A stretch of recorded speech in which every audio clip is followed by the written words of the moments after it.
it's flat. So, Harrison, what is this? What you got? Three-wheeler. Yep, and what are we going to do? Fix it. Yeah, we're going to fix it. So what is it? What do we know it needs so far? A new wheel. And what else? New seat. Yep. And there's this part's missing, right? That's the fuel.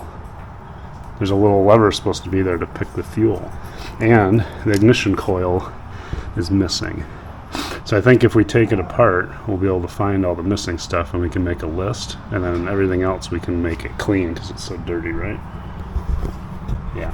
All right. Well, he helped where he could, which isn't all that much, but at least he got his hands on a little bit. Everything that I want to take apart, I think, is apart. I don't think I'm going to do like every single bolt off perfect restoration of this thing. I'd rather just see it run, and then we can buy nicer parts for it as he ages, because he'll be riding this for a decade, before you can worry about whether he doesn't like it or not. The carb's disgusting. Got that thing off. Probably just throw the whole thing in the ultrasonic at work before I even start taking it apart. Like, just hit it as good as I can. Although I do like to pop the bowl off and see how gross they are inside. And then made a list. So front wheel, ordered that. Fuel tank's already been epoxied because I opened up and looked. That selector on the side, found one for cheap. I ordered a seat and cover and new foam, air filter and caps. I ordered a uni filter that fits the stock. Carb, and then let's see, oil, spark plug, ignition, coil. So I bought a kit that actually has condenser and points along with the coil and a spark plug, so everything should work. And the way these are wired, it's like the simplest thing on the planet, right? You have this one black wire will run it. You don't need this. This is like accessory stuff, but this one black wire will run the whole thing. And then all you need to do is run it to the coil, ground, so the coil grounds through the bolts and all this too. So yeah, and that's it. And then here, tied in with it, that's this kill switch on this side, and all that does is ground it so that it can't give power to the coil. There's like nothing to these things, guys, but we'll get the covers off and time it and do the lifter gap. I didn't bring it to work yet, but I took it apart, and I got a kit on the way, so the petcock was disgusting on the inside. But that's because this little screen did its job. There's a little bit of sludge in the bowl, and actually, I could even see through some of these side passages where the main jet goes, or the aerator, or whatever you want to call it. So overall, not in that bad a shape, and I've got a kit coming. Usually what I like to do is I'll buy the cheapo kits, but then I don't use their jets. I just clean up the stock ones, and if the stock ones are beat up or not serviceable, then I'll order the individual parts, because the knockoffs just never run right, in my opinion. But maybe it's because I suck at tuning them. So yeah, I'm gonna bag this stuff up, put it in the ultrasonic tomorrow, see how shiny it can get, and then I think another goal tonight is to see if I can get that rubber off. Got one side. So I have a Nomar motorcycle tail changer out in the shed, all like trapped behind stuff I didn't want to get out. I don't even know if that would have broken this bead off, because I had some like lawnmower wheels and they wouldn't break the bead on those. They were just way too stiff and the diameter was too small. So this already had the big tear in the sidewall. The press didn't do that, but these are a two-piece, so hopefully, shit. Now this side's like off, we can pull it apart. I don't know if that other side will need to go in the press or if it'll be able to manhandle it. 13 millimeter, and they're those square things, so they're only on one side. If you hold it back up, pop off pretty easy. Right? Good opportunity to sandblast and paint. Let's see. Okay. And I'd taken these apart already, and the thing slides sideways. It makes it impossible to like push off. So now, how the hell do I get this side off without being totally stupid? I guess I put it back in the press, and it's just going to press down and then off, hopefully. Maybe. But there's not really a groove for it. There's an O-ring that sits. I guess there's kind of a groove. There's a little lip. There's an O-ring that goes in there, and you better believe when I put these back together, I'm smearing sealant all over that interface. I don't give a shit. An RTV does walk out of it. Let's see, maybe I'm fat enough. It wasn't for the other side, so I don't know why it would be for this side. It's like It's weird. The manual tells you don't use tire irons. You could bend it. It's like, I bet irons are fine. I bet people do it all the fucking time. But lube. Oh, I have it's really slippery. Croil. Does this have? There isn't even really like a lip there. It's just tight. It's like, what are you? I'm really. Oh no, this can has lost all of its will to live. That's sad. I'll have to procure one from my local industrial supply, aka steal one from work. Look at a little can. Oh, what a pain. Yeah, I got a couple ideas. Shit, that did it. I just jumped on it and it popped right off. So it was either dumb luck or Croil is slippery. And then this is garbage. I can probably sneak that in the trash can and they won't notice. Get out here. Go on, get. Okay. Yeah, so then probably no reason to get a new valve stem. I'd like, well, no, actually there is. I'm going to get a 90 for that because airing up that with the axle right here, it's stupid. So I'm going to put 90 on it. And yeah, I think I'll bring those to work and sandblast them too. They'll fit in there easy. Bring them home, paint them up, they're looking slick. Get a good before shot with the greasy nasties. I just soaked it with a little bit of Zep 505. It's like my favorite degreaser because it cuts out diesel. And then I couldn't find my plastic, but I found a little brass brush, so I just won't dig in too deep. If you can't see, just little chunks. Get the chunks off. She'll be okay. Because one day, probably when he's older, I thought he'd be a little more involved at 5, but he isn't. I don't even know if I'd be able to ride the thing that well. So we'll find out how many collarbones he goes through this winter. But once he's like older, it'd be fun to do a full tear down and paint it up and make it super nice. Yo, did I get fucked? Is that supposed to be like that? Is there a hole in the head? Because that looks like there's a hole in the head and then all the oil would come out. That's what that looks like to me. Ran when I parked it. Yeah, I bet. Jeez. Okay, so the new cylinder head, I think.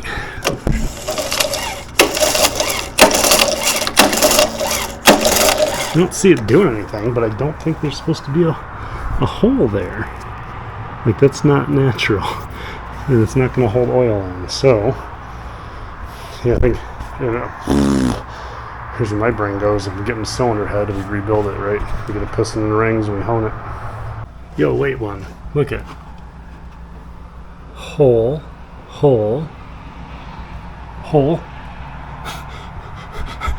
Yeah, show me your holes. Hole. I think, okay, so maybe it's fine. I don't know. Let me blow out some air and see what I see. Squint. Ooh.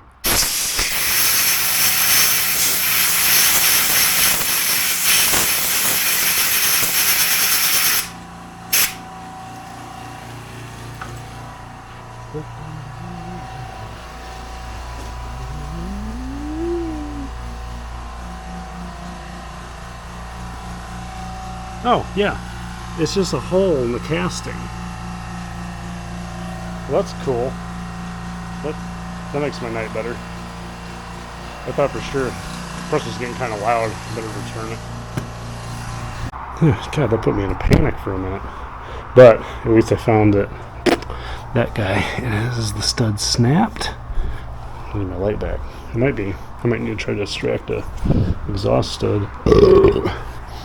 Yeah, it looks snapped off in the head. So, oh, and look at somebody tried to. What is that? JB weld? Because that's not welding weld. Somebody tried to glue it. What a dumbass. All right, well, let's make that right next. Another small problem is the fuel tank rubbers.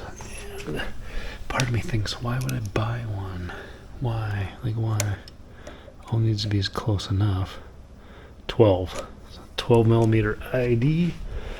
Write it down.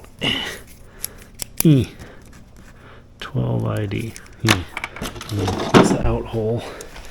This guy, we can just 3D print some out of plastic. I don't think you really need rubber. So this is kind of bent and jank. That one looks the best. We're looking for close enough because we can just modify it once it doesn't fit right. Why are you off? Oh, because I don't have the cover on. Shit, hold on.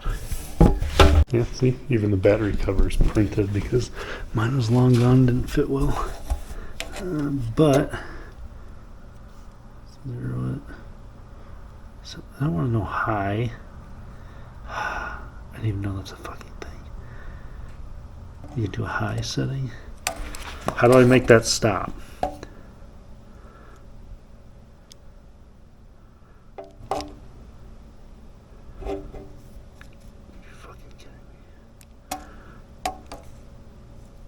Are there secret buttons I don't know about? My fingers would work. Ugh. Oh yeah, 692. Let's fucking go. Whatever happened, it stopped. I'm back at 0, so I'm fine with it. I'm okay with it. I'm okay with it.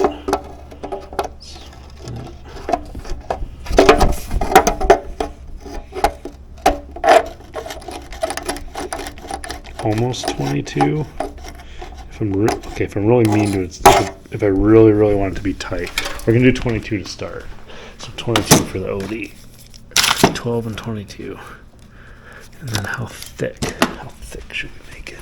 Oh, I haven't used SolidWorks in ages, like over a decade, probably closer to 15 years. But they have a veteran version, $20 a year. So I'll read up on it. It's nicer. And then here it is in Orca. I've got 2 of them. It says hour and 25 minutes. So we'll export it and print that bitch in PETG, because why not? I need to use it up. Looks like tool hit temperature, but the bed hasn't yet, so it'll be a hot minute. Yeah, I got a sick ass extruder on there now. But we'll see how it goes. A little extra stuff we don't need. We can check on it once it's started. Messy ass office. Oh, finally started. It makes spaceship sounds and draws circles. Yeah. Hour and a half from now, we should have some spacers that don't fit right, and then we'll modify them and make them fit right. Come on. The hammer's underneath it. It's flat. You're just jumping on my hammer. Yeah, push it. Okay, parts day. Daddy, I'm done with these. That's all you're gonna eat? Yeah. I'm done. Okay, give me them. I'll get diabetes for you. Diarrhea? No, not gyre. I don't even know what that means. Oh my god, hold on. What do we have that's new? What do we do to the wheel? What do we do to your wheel? Paint it gold. Yep, and that's your new tire that we're gonna put on it. And And sit on it. let's see how many you can remember. What's this? I forget. Air filter? Yeah. Yeah. What's this? The oil. No, it's not oil. It's ignition coil. But you're right. We do need oil. This. Spark plug points and condenser. Yeah. Yay. Spark plug boot. What's this one? I don't know. Seat cover. Yeah. What's this one? The seat foam. Yeah. I want to sit on it. Okay, yeah. Test it out. Don't take it out of the bag. We don't want to get it dirty. Don't take it out of the bag. I want it now. Well, if we take it out, we're going to put it on the old seat, right? Should we put it on the old seat and put the cover on? Yeah. Yeah, okay. So check it out, Harrison. This is what we got to do. On the bottom, there's these little metal tabs. They're like little pointy triangles. So we're going to peel all those out, peel the old stuff off, put the new stuff on, and bang it back down. Brown box. You put it in there. Harrison, it's not waterboarding if you use diesel. What if it floats? You're going to live with the tire? Is those off gas anything you shouldn't? Get in there. I can't. Get in there. Get in there. Good job. Now stay in there. I'll come get you in the morning. Good night. Oh. And of course, I worry about how to get that off, and then everything just comes off super easy. Should have left it like that in the first place. A little collar popped out. So that's the exhaust seal. Where's the other half?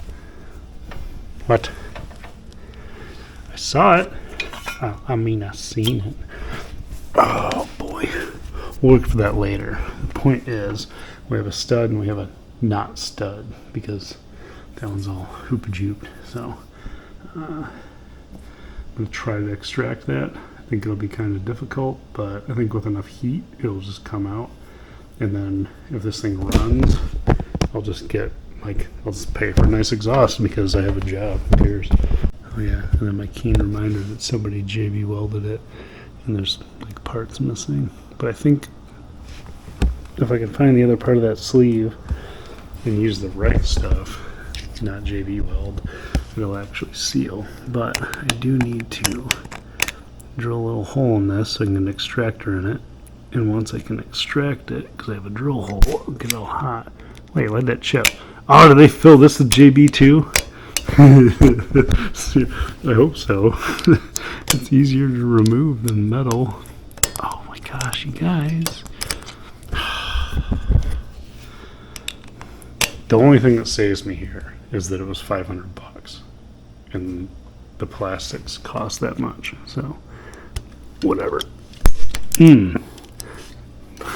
So, all right, I'm gonna keep at it and see how much of this screw hole is JB weld. Center punch, center punch. I bet it's all JB weld. Okay, so we'll probably end up needing a cylinder head. You need to tape the bottom? Yeah, I'll tape the bottom in a second. I'll get some. Well, don't push on it. So I'm going to do an M8 helicoil, bigger than stock. I'm going to have to drill that flange out, but I got all the JB weld off of it.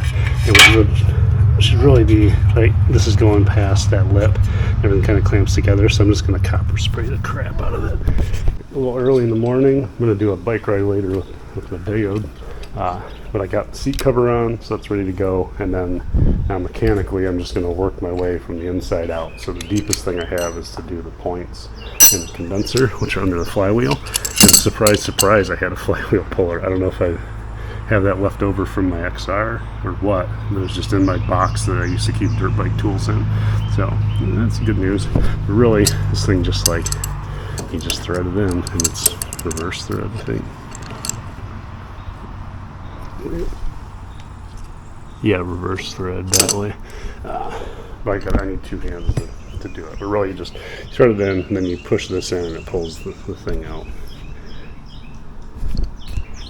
I'm slightly concerned with how easy it is to turn over. By hand, I can push it around. Hopefully, it's just because a valve's stuck open or something, and there's a hole in the piston that I don't know about.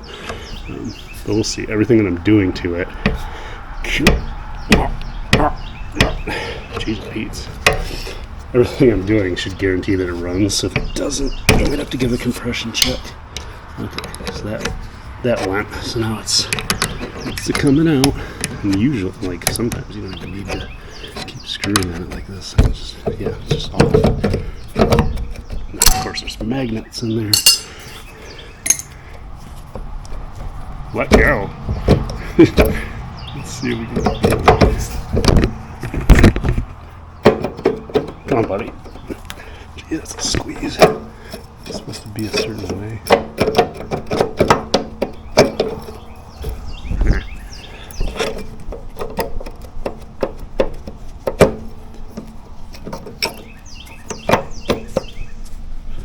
Wow, that's tight.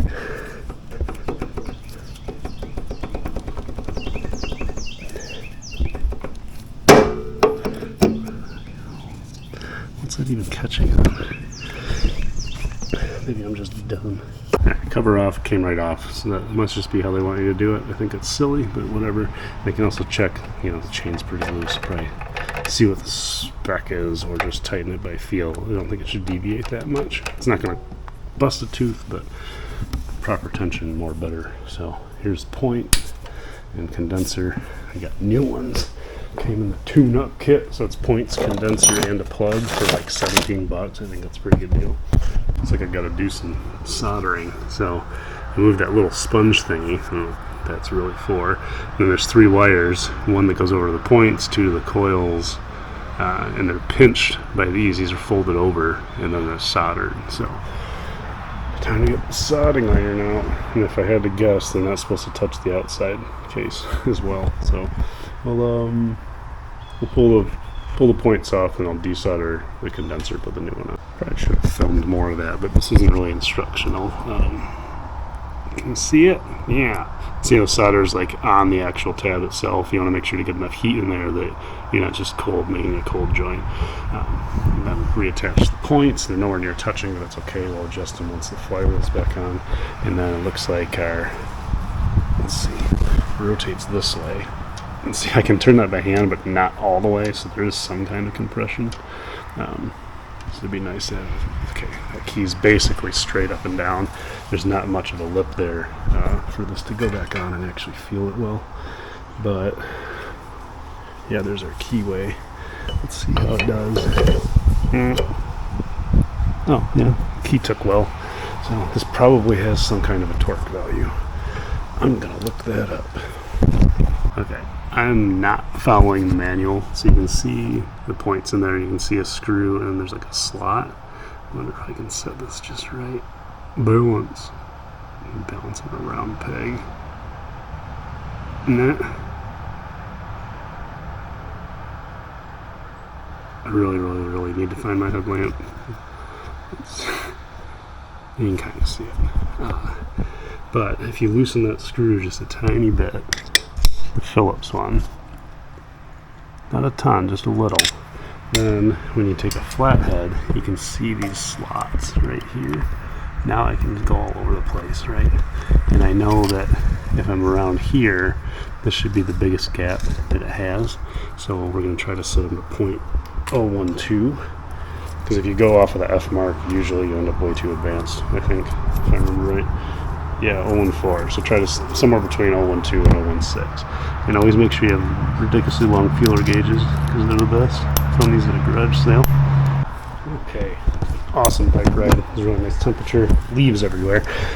Chain, so 10 to 20 millimeters of play.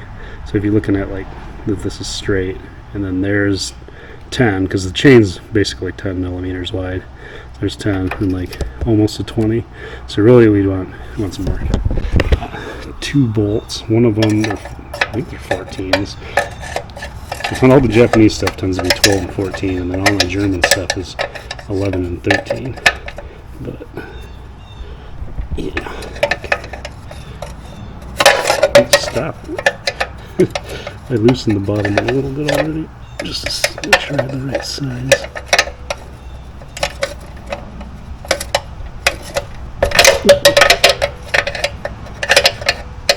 You can do it. Alright. Actually, this chain might be like worn because I don't know how much movement. This thing is left. I can see the slot. The sprockets look good.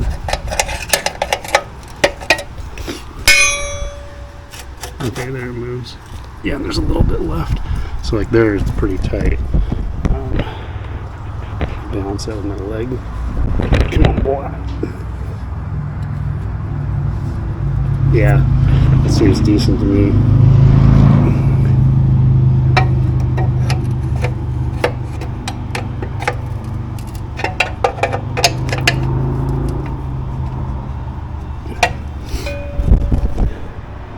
Whoop. Yeah, so that's like a little bit over 10. That'll be perfect. Oh, I did it down. I looked down and I was like, man, it's like those old points look really good. And I was like, oh shit. I put the old points back in the thing. I'm going to swap those out like I have them. I'm not going to goof around. We'll just do that whole thing over again, but with the new ones. There we go. That only took maybe 5 minutes tops to put the new one in. So I pulled the caps off and put it on the wrong setting. So you still line up the T, right? But there's 2 T's. There's T on the compression stroke and T on the exhaust stroke. And there's overlap as well, right? So we're at that spot of overlap, so neither one of these has any slack in them. And then if I rotate in the right direction, what we should see is an intake open, see it opening, and it sucks in a bunch of air, and now it's going to do its squish before it's bang. So there's the squish and there's the T. So now both of these should be closed. So that's got play, and this one's got play. And you do it cold and 0.002 inch, whatever that is in millimeters. It shows both in the manual. So yeah, 0.05 millimeters. Really not a lot. And it's because they're short valves, right? The longer the valves are, the more they expand. Do I even have a 0, 0, 2, 4, 3, 5, 8? What's another 5? 4. Oh.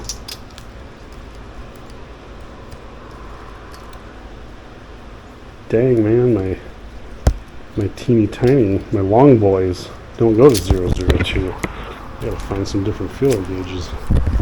Yeah, this set had a 002 inch on it, and this should go right in here.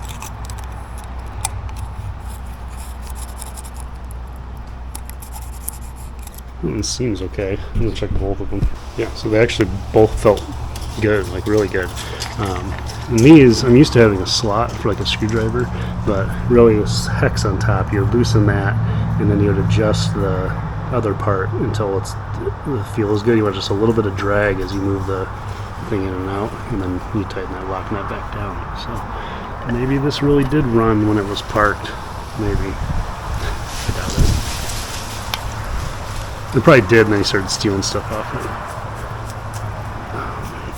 These are 17. Don't put your dingus thingy. It just fits all on it and screw them all up. So, I mean, really, that's the major stuff. The only thing left that's remotely, well, coil. I gotta put the coil on, put the carb on. Carb's not even assembled. But, yeah, I think I'm just gonna kick on some music and put the rest of the thing together, and we'll see if it starts. Here's a fun one. Remember, I was like, man, I hope it makes good compression. No spark plug. I had no spark plug in it, so of course it didn't. And this connector's different, so I'm just going to splice that, but I put it in place, saw a spark here, so now you put the spark plug in, you'll probably have good compression, at least by feel. But now it's like, yeah, I can turn it by hand. You guys. Getting really close. I drained the oil, because then I'll remember to put oil in. But really, I just need to put the fuel tank on and the seat on, and we're good to go. So I'm going to get the fuel, get some oil in it, and just put the seat on because I think it's going to start. Even if it doesn't, the seat doesn't get in the way. But also, I made 3D printed some fuel tank holders because they don't have to be rubber. Dang it! Get my hands on. I broke his tripod here. Yeah. Okay. So the other side tapped on. Yeah. That looks good. And not too wide. Oh, that's perfect. That's awesome.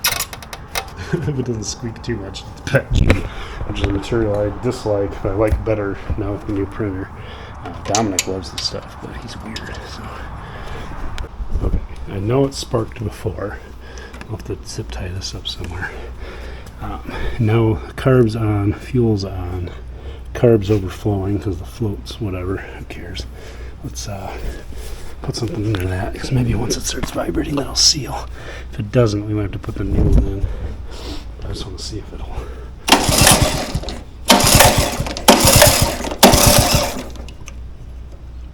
Which way's the choke?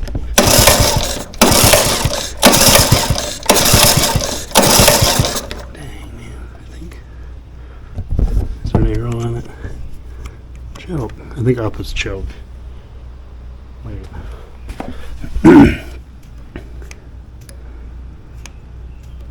I don't remember.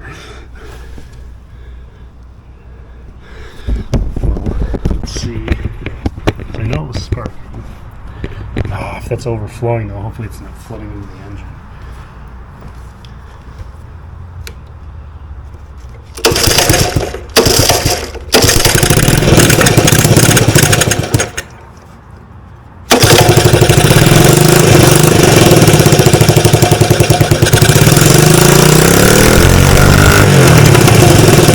I don't have the original governor. This should have been, I think, a longer screw with a lock, so you can like fine tune. how you want it to go. So I've just been doing it with washers. I want to make sure that he's not going to go way too fast right off the bat, because I don't even know how well he's going to deal with shifting. Maybe he's a bright kid. Maybe he'll be okay. But it is kind of clunky. It pulls, it's warmed up at least, and it just starts neutral. Things seem to be tuned up pretty good. I can't really find like a middle spot where it doesn't just go fast if you shift. And interesting enough, the VIN on this came back as an 84, but it has a 4-speed transmission. So that's probably not the original motor. Somebody probably put an 85 in it at one point. I think, maybe I'm wrong, but I thought only the 85s had the 4 speeds. So we'll see. He might be a little young for this still. We'll find out sooner than later, but I'm not asking him if he wants to ride it. I'm going to wait till he asks to ride it, because he got home from birthday with Grandpa. And he's like showing me all his tractors and stuff and doesn't seem to know. I think he could just drive it around in first all day and he'll be fine. Yeah.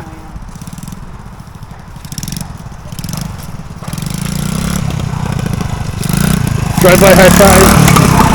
Oh, you're close. What do you think? Do you like it? Yeah, It's it's fun. fun? Yeah, Okay. I did it fast. You did it fast? Yeah. Alright.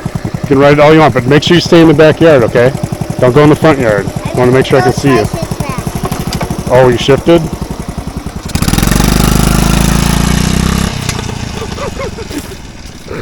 He's gonna roll it.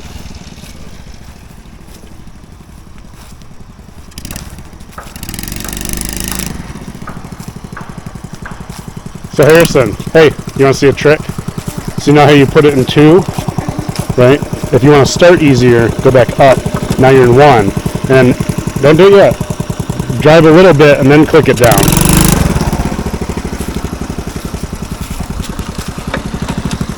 Kind of. You're getting there.